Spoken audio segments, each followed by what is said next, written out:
On the evening of May 16, 2004, at about 6 p.m., Nancy Aber carried a pail of water to take a bath. Little did she know that her abduction was only minutes away. Before she could even take her cold evening bath, loud footsteps rushed past her compound, followed by gunshots.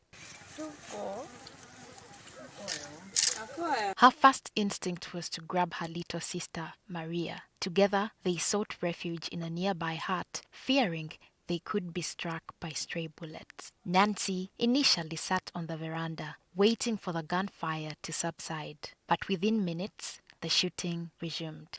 After a few minutes, we heard gunshots again. My sister and I hid behind the door of the hut we had sought refuge in. Moments later, another group of rebels arrived and forced their way into the hut where Nancy and her little sister were hiding. They ordered Nancy to walk out, but her sister stayed behind. Nancy was abducted. After a long walk with the rebels, Nancy pleaded to answer a call of nature. It was during this moment of solitude that she seized the opportunity to escape.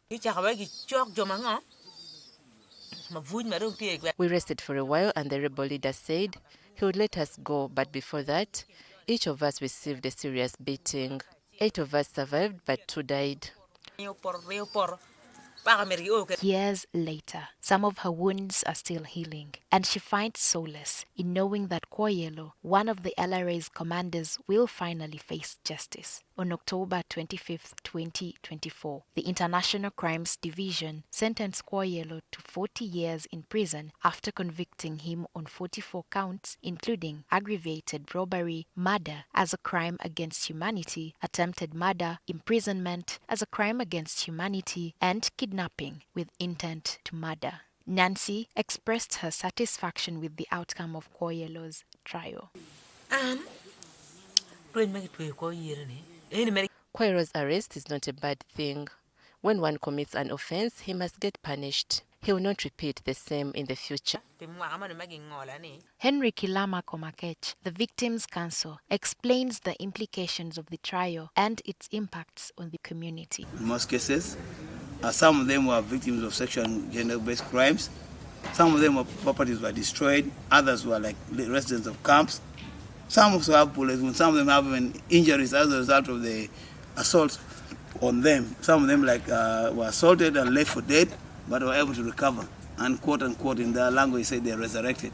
But they just sort of gained their conscience. Among those indirectly affected by the LRA's terror was Pamela Judith Angwech from Kitgum.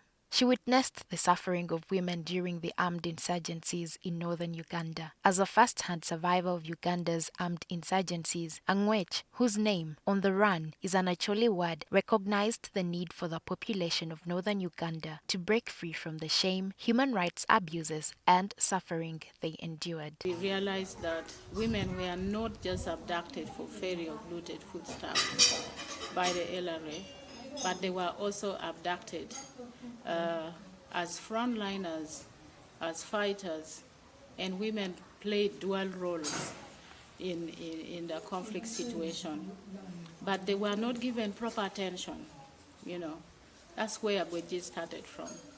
Women participation in peace building and the implementation of 1325 resolution.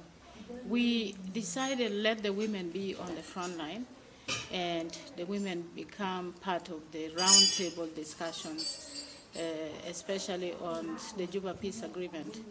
Kwoyelo's conviction marks a significant moment in Uganda's history, as he is the first LRA commander to be convicted by a Ugandan court. On December 16th, nearly 2 months after his sentence, the court ordered the government to pay each of the documented victims of Kwoyelo 10 million shillings in compensation. Founded in the late 1980s, the LRA is accused of committing atrocities not only in Uganda, but also in neighboring countries.